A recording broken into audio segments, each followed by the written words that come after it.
¿Qué tal amigos? En el video de hoy, en la sección de fundamentos, vamos a hablar de hipertrofia y de músculos.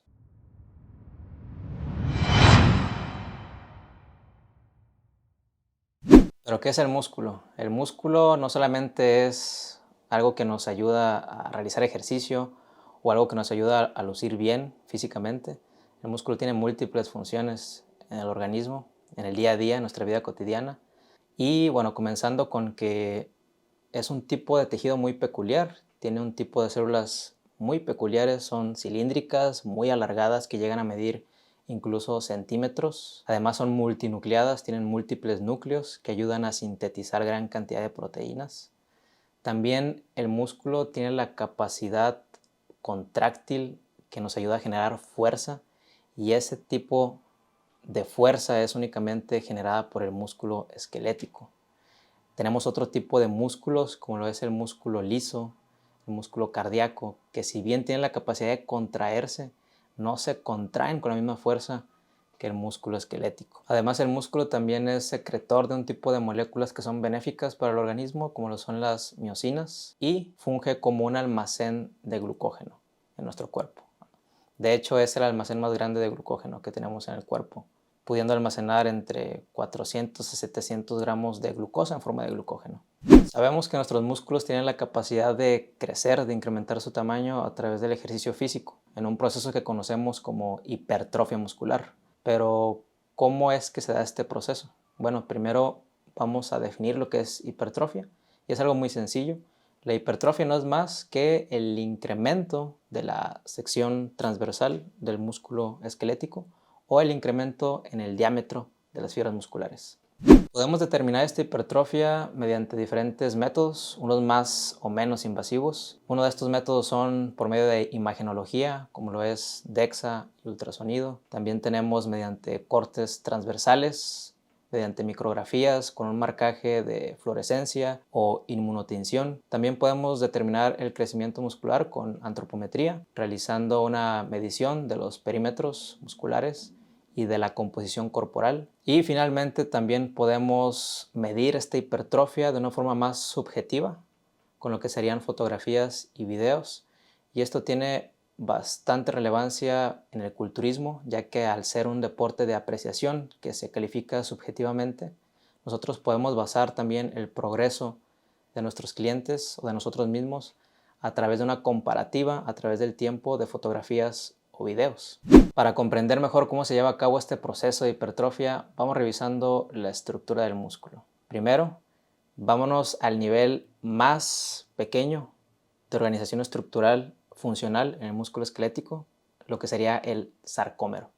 El sarcómero es donde se encuentran los filamentos proteicos que están traslapados, que son los encargados de realizar la contracción muscular. Estos filamentos proteicos, en presencia de calcio y de ATP, van a generar una afinidad, y mediante esa afinidad se va a dar un deslizamiento, y este deslizamiento es lo que va a generar el acortamiento del músculo. Bien, pues estos sarcómeros están posicionados uno tras otro de forma longitudinal a lo largo de la fibra muscular, en una estructura que se conoce como miofibrilla.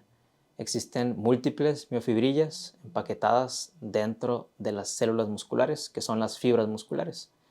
Y estas fibras musculares, a su vez, están rodeadas por una pequeña membrana, esta pequeña membrana que se le conoce como endomisio. Ahora, un conjunto de fibras musculares, aproximadamente entre 20 a 80 fibras musculares, que son células musculares, empaquetadas y rodeadas por otro tejido conectivo, es lo que se le conoce como fascículo. Bien, pues un conjunto de fascículos, también rodeados por otra membrana de tejido conectivo, denominado epimisio, es lo que conforma el músculo completo. Por ejemplo, tu bíceps.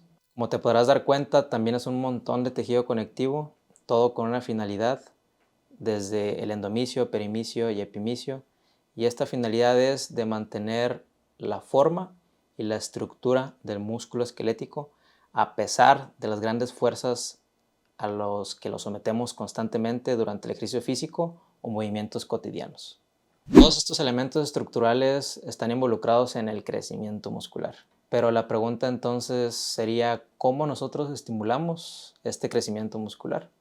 Bueno, el crecimiento muscular está dado principalmente mediante el incremento de la tensión en las fibras musculares. Y nosotros logramos este incremento de la tensión en las fibras mediante el entrenamiento de fuerza o contrarresistencia en el gimnasio. El entrenamiento contrarresistencia lo que genera es una gran tensión tanto activa como pasiva, activa mediante las contracciones de tipo concéntrico y pasiva principalmente mediante las contracciones de tipo excéntrico. Bien, pues estas tensiones de alguna forma son sensadas por las fibras musculares. En las fibras musculares tenemos diferentes estructuras proteicas y algunas de esas estructuras tienen la función de sensar la tensión que se está dando. Unas de ellas son las proteínas integrinas que se encuentran transmembrana en la fibra muscular. Y también tenemos otro tipo de proteínas sensoras mecánicas al interior de la fibra muscular, entre los miofilamentos, como lo son las filaminas. Pero bueno, este tipo de estructuras proteicas no son las únicas que van a sensar la tensión. También tenemos proteínas que son de tipo canal en la membrana. Digamos que es un canal que está cerrado cuando el músculo está en reposo. Y cuando nosotros sometemos al músculo a una tensión, estos canales se abren y dejan pasar calcio al interior de la célula.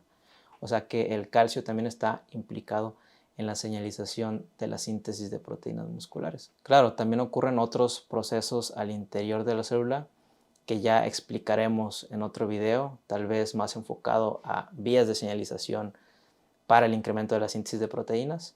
Pero acá lo más importante es saber que esta señal de tensión en el músculo de alguna forma se traduce a una señal química al interior de la fibra muscular. Y esa señal química va a estimular la síntesis de nuevas proteínas. ¿Qué proteínas? Diferentes proteínas. Pueden ser proteínas estructurales en el músculo, proteínas contráctiles en la maquinaria contráctil, proteínas con funciones enzimáticas, proteínas con funciones de señalización molecular, proteínas mitocondriales, entre otras. Pero bueno, en el músculo no todo es síntesis, también existen momentos de degradación proteica, de daño proteico muscular, y existe un balance entre la síntesis de proteínas y la degradación proteico muscular. Lo que va a permitir que el músculo crezca es que ese balance de síntesis supere al balance de degradación muscular. ¿Y cómo llegamos a esto? Muy sencillo, principalmente mediante el entrenamiento. Es el principal estímulo estresor en la célula para que genere una adaptación. Si el estímulo es demasiado pobre, si es insuficiente, entonces tal vez la síntesis de proteínas musculares no alcance el umbral suficiente para añadir material extra. Pero por el contrario, si el estímulo es demasiado excesivo, entonces tal vez el daño muscular y la degradación proteico-muscular también será excesiva, por lo cual las fibras musculares van a terminar utilizando una gran cantidad de recursos, dentro de esos recursos energía y aminoácidos, para primero reparar ese daño que se ha generado durante el entrenamiento, y es probable que este daño muscular termine excediendo la capacidad de adaptación de las fibras musculares. Hasta este momento todo bien. Sabemos que el músculo puede crecer, cómo se lleva a cabo el proceso de estímulo para la hipertrofia, pero aquí nos podemos hacer un cuestionamiento de qué tipo de hipertrofia se da en el músculo. Tenemos algunos datos que nos indican que pudiéramos llegar a la hipertrofia a través de diferentes mecanismos, y esto puede estar incrementando diferentes tipos de proteínas dentro del músculo que conlleven entonces el incremento del diámetro de la fibra muscular. Algunos de estos serían el incremento de las proteínas contráctiles, o sea, la hipertrofia sarcomérica. También tenemos el incremento de proteínas sarcoplasmáticas, o sea, aquellas proteínas que están dentro de la fibra muscular, pero que no son propiamente de la maquinaria contráctil. Proteínas mitocondriales. Y también en el mismo sarcómero se ha visto que no solamente pueden incrementar la cantidad de estas proteínas, sino la forma en que se distribuyen en los sarcómeros. Es decir, se sabe que existe un incremento en la longitud de estos sarcómeros a través de ciertos mecanismos específicos. Pero bueno, eso es a nivel ultraestructural, un nivel muy pero muy pequeñito. Si nos vamos a un nivel más arriba en magnitud, que todavía es un nivel muy pequeño, nivel microscópico, nos encontramos con las fibras musculares, las células musculares. Y sabemos, bueno, que principalmente estas incrementan en su grosor, el diámetro de la fibra muscular. Tenemos suficiente evidencia para saber que esto es real. Pero también tenemos otro tipo de evidencia en la literatura que nos indica que es probable, aunque controversial, que se puede dar un incremento de nuevas fibras musculares a través de un proceso que conocemos como hiperplasia, aunque esto no ha sido demostrado totalmente que se pueda dar en humanos. O también otro fenómeno que se le conoce como fiber splitting, que sería la división de una fibra muscular y el surgimiento entonces de una nueva fibra. ¿Qué daría como resultado? Sencillo, el incremento del grosor de los fascículos, y esto a su vez entonces de una manera macro, de una forma física, daría como resultado el crecimiento muscular que nosotros percibimos en las personas o en nosotros mismos al llevar cierto tiempo ya entrenando. Con todo esto que sabemos, quiere decir que nosotros podemos enfocar nuestro entrenamiento de una forma muy específica a un tipo de hipertrofia específica. La realidad es que no. Y aquí es donde se pone un poco tricky el asunto, porque si nosotros revisamos la literatura científica más actual, nos vamos a encontrar con una serie de cosas que no coinciden del todo. ¿A qué me refiero con esto? Bueno, si nos vamos por niveles, desde el nivel más macro en el crecimiento muscular y después micro y las ultraestructuras, nos vamos a encontrar con que a nivel macro, comenzando con el crecimiento muscular de manera más global, es evidente que existe y que se da un crecimiento muscular después de un determinado número de semanas de entrenamiento para hipertrofia. Pero después, cuando revisamos ya a un nivel más específico, por ejemplo, en el crecimiento de los fascículos, tanto en el grosor como en la longitud, bueno, sí nos encontramos con un nivel alto de evidencia, ¿no?, de que esto ocurre a través del entrenamiento de fuerza. Si nos vamos a un nivel todavía más específico, más pequeño en magnitud, como lo es el nivel micro, nos encontramos ya con las fibras musculares. Y en las fibras musculares nosotros tenemos diferentes maneras de determinar la hipertrofia. El principal, claro, y donde existe el nivel más alto de evidencia, que es el incremento del grosor de la fibra muscular.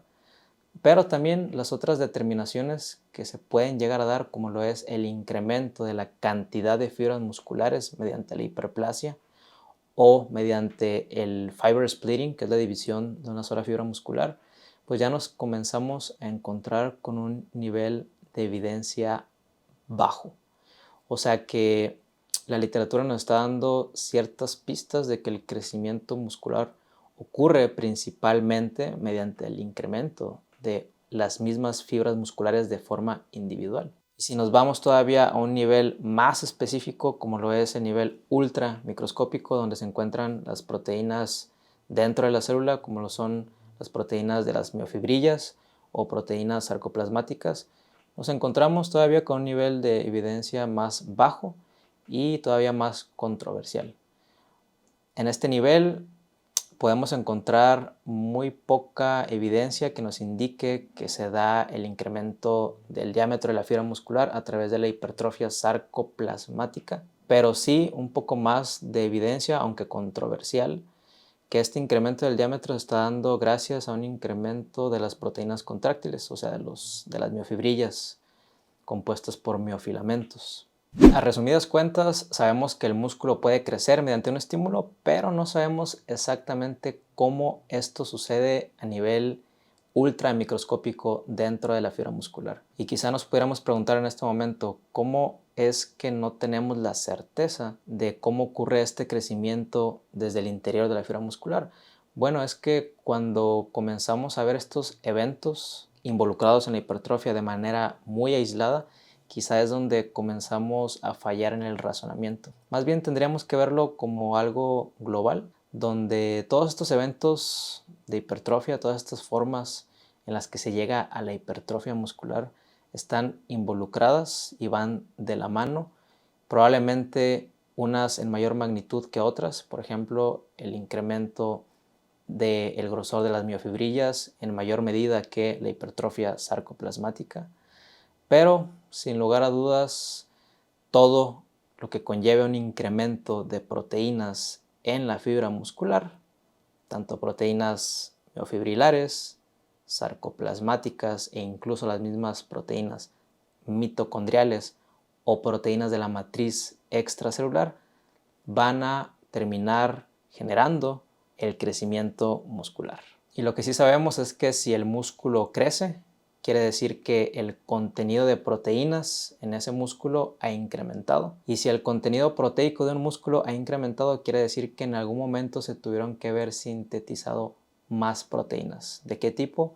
De cualquier tipo, ya sea estructural o sea proteínas contráctiles o mitocondriales, entre otras. Entonces, lo único que podemos decir hasta este momento es que mediante el entrenamiento para hipertrofia generamos el estímulo para que se dé la síntesis de nuevas proteínas y que esto conlleve al crecimiento muscular.